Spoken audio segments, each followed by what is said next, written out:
At 2 a.m. local time, deep inside the control room of Russia's prized $500 million oil rig, an operator takes another sip of his coffee, completely unaware that just 10 feet above the crashing waves, two Ukrainian Magura V-5 drones are racing toward him at 80 miles per hour. In less than a minute, his entire world will cease to exist. This wasn't some random strike. This was a meticulously orchestrated symphony of destruction that began weeks earlier, where Ukraine systematically dismantled Russian oil refineries, sending fuel prices in occupied Crimea skyrocketing. But with the refineries reduced to smoldering ruins, Ukraine's strategy evolved. They weren't hunting the refined product anymore. They were going straight for the source. Russia's catastrophic miscalculation was buying into their own propaganda. They viewed this offshore drilling platform as an invincible fortress, armed to the teeth with state-of-the-art radar arrays and military-grade GPS jamming equipment. Meanwhile, their prized Black Sea fleet cowered safely in port. Russian strategists had wargamed every conceivable threat from above and below. The one variable they never accounted for was facing an adversary far more cunning than themselves, because this drilling platform wasn't simply extracting crude oil. It served as the electronic command center for Russia's entire southern military operations. Its powerful jamming systems created an invisible shield that rendered Ukrainian smart munitions useless near Kherson. Its advanced radar network tracked the grain export vessels that feed millions across Africa and the Middle East. Destroying this single structure meant more than creating a spectacular fireball. It meant surgically removing the eyes and ears of an entire Russian army and securing the global food supply chain. The operation launched at precisely 10:15 p.m. From a concealed Ukrainian naval base near Odessa. Two Magura V-5C drones silently entered the water. These unmanned surface vessels executed a carefully planned approach, hugging the Ukrainian coastline at barely 50 feet above the wave tops, then sweeping in a wide arc around Snake Island. This specific flight path kept them perfectly positioned below the Earth's curvature, rendering them completely invisible to Russia's powerful Positive M radar system. Simultaneously, the underwater Toloka drone began its silent approach, deliberately emitting carefully crafted decoy sonar pings designed to make Russian sonar operators focus their attention in completely the wrong direction. But this creates a massive technical challenge. How do you maintain control over a coordinated drone swarm operating 200 miles away? The signal becomes pathetically weak at that distance. It's ridiculously easy to jam. It's practically guaranteed failure. The Ukrainian solution was deploying a ghost boat relay system. But that relay vessel didn't attempt to travel the full 200 miles. It couldn't possibly make that journey without being detected. The real plan was far more sophisticated. A modern-day Trojan horse floating on the Black Sea. Several days before the attack, an absolutely ordinary-looking commercial cargo vessel departed from a Romanian port. Tucked inside one of those containers sat the robotic relay boat. Under cover of complete darkness, as the cargo ship passed within just 30 miles of the target zone, a crane quietly lowered the ghost boat into the black water. The cargo ship never stopped moving. It simply continued sailing toward Turkey, completely invisible among hundreds of commercial vessels that transit the Black Sea daily.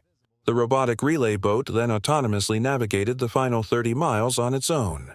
Think of it as a floating Wi-Fi range extender for a precision drone strike, but with infinitely deadlier consequences. But it's simultaneously the mission's single catastrophic point of failure. If that one robotic relay boat gets discovered, the Magura drones instantly transform into multi-million-dollar paperweights, deaf and blind deep inside enemy waters. At 1:42 a.m., the digital phantoms had been moving through the darkness for hours, perfectly executing their roles. The plan was working flawlessly, but battlefield perfection is always fragile. On a Russian Bi-M corvette patrolling 12 miles offshore, a sonar operator's training suddenly kicked in.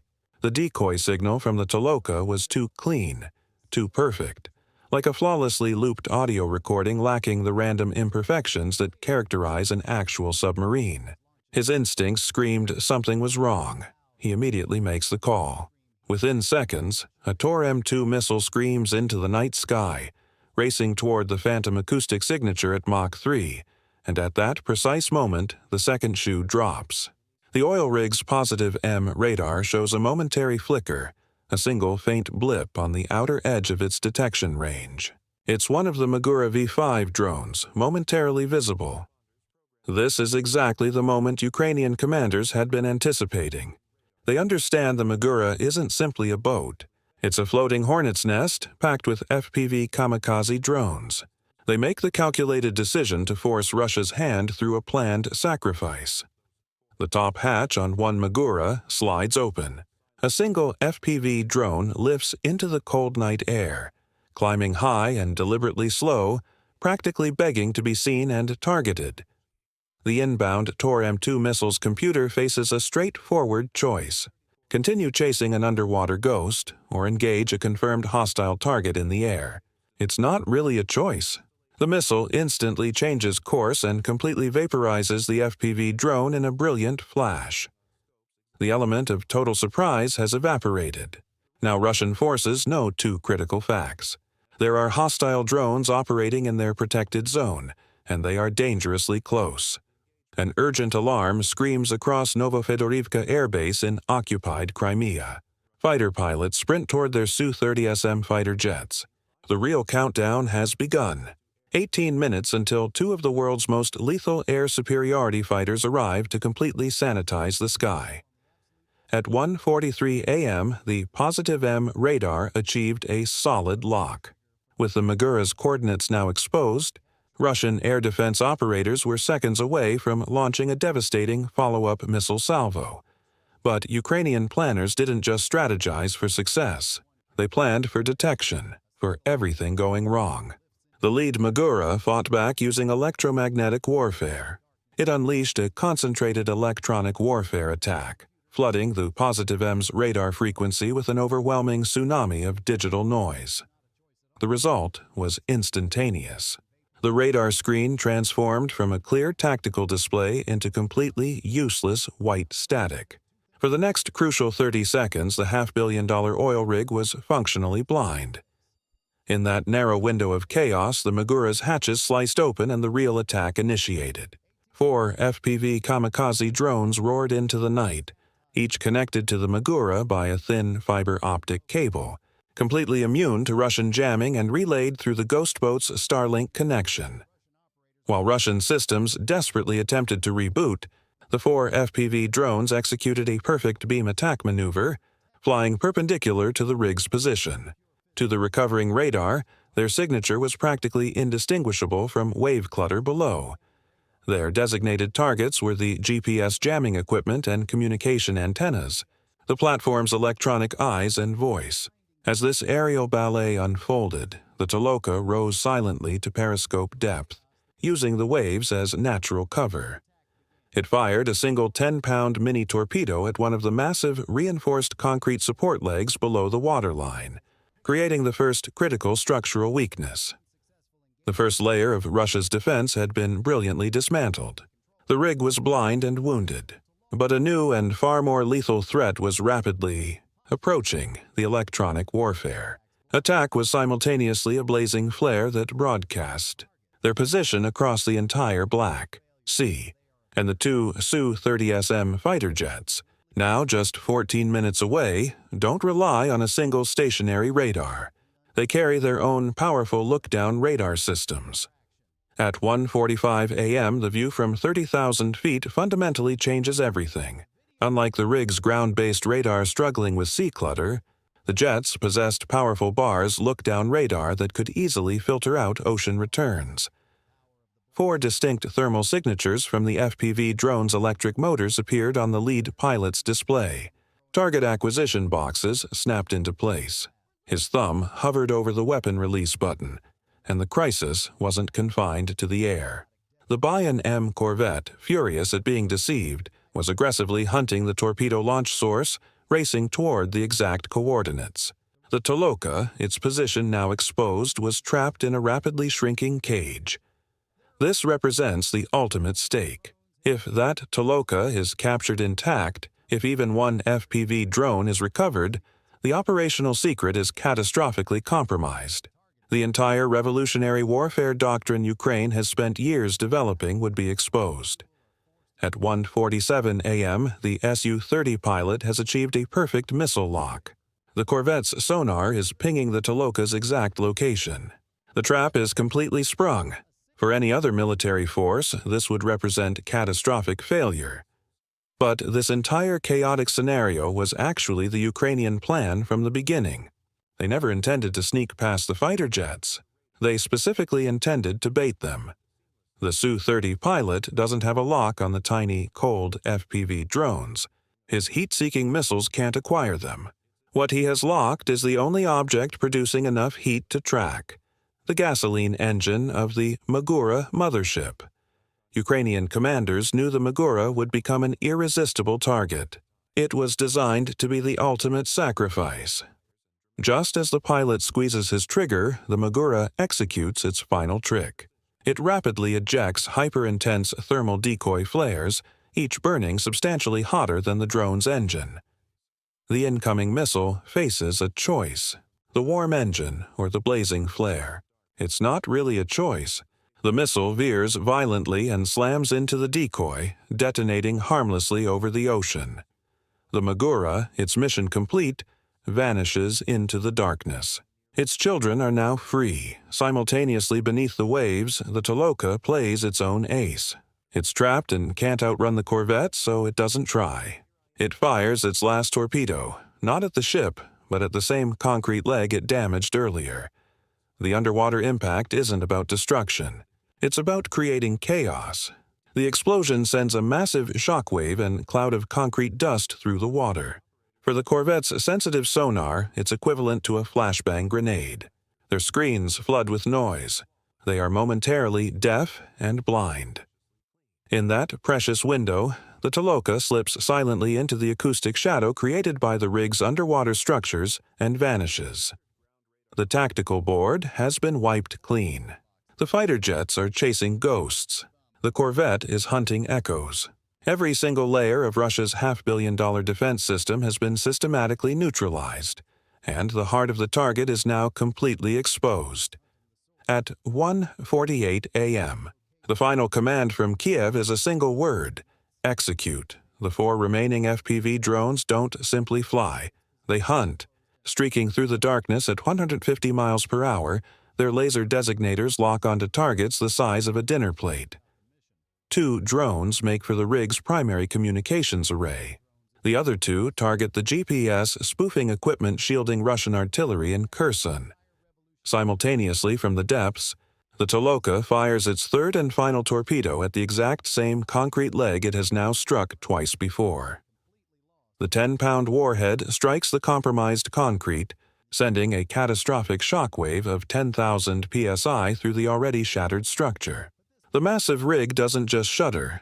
It screams, a deep, grinding protest of a $500 million giant being torn apart from the inside.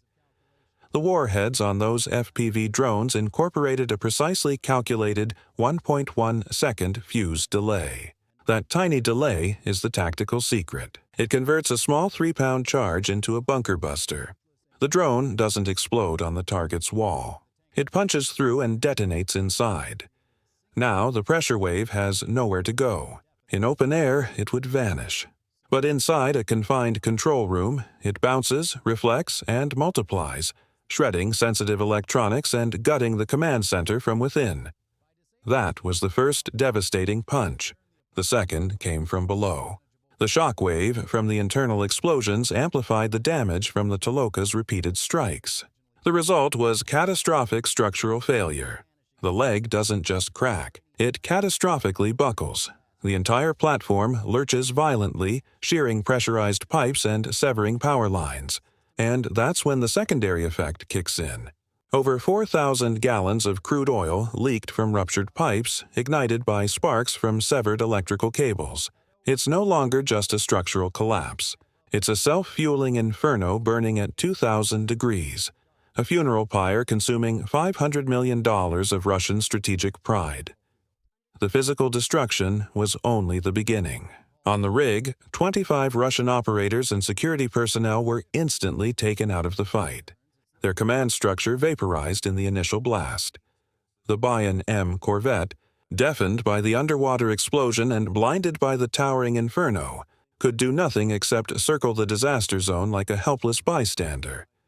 Within the hour, Spetsnaz fast boats arrived from Crimea, but they weren't launching a rescue operation.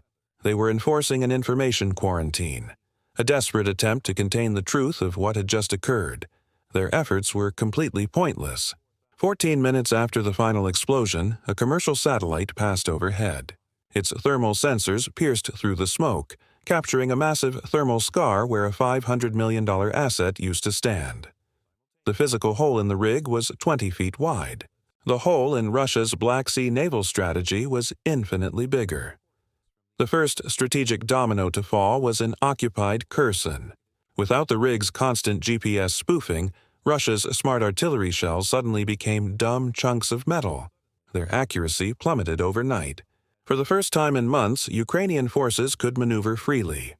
The second domino fell in global shipping lanes. Oil tankers and commercial vessels, seeing the breaking news, began treating the western Black Sea like a plague zone. Maritime insurance rates spiked dramatically. Russia's logistical supply chain was forced into much longer and more costly alternative routes, effectively creating a soft economic blockade. The third and most important domino fell inside the Kremlin itself. The attack didn't just destroy an oil rig. It completely destroyed the myth of Russian dominance in the Black Sea. The cancer of paranoia began spreading through the naval command structure. The Black Sea Fleet, already reduced to a ghost fleet hiding in Novorossiysk port, retreated even further. What was once a proud symbol of Russian naval power had been reduced to a fleet in name only, its only mission simply to exist and not be destroyed. This operation represents the future of asymmetric naval warfare, where a smaller force with superior tactics and technology can neutralize assets worth hundreds of millions of dollars. The level of planning and coordination required demonstrates how modern drone warfare has fundamentally changed naval combat in the Black Sea forever.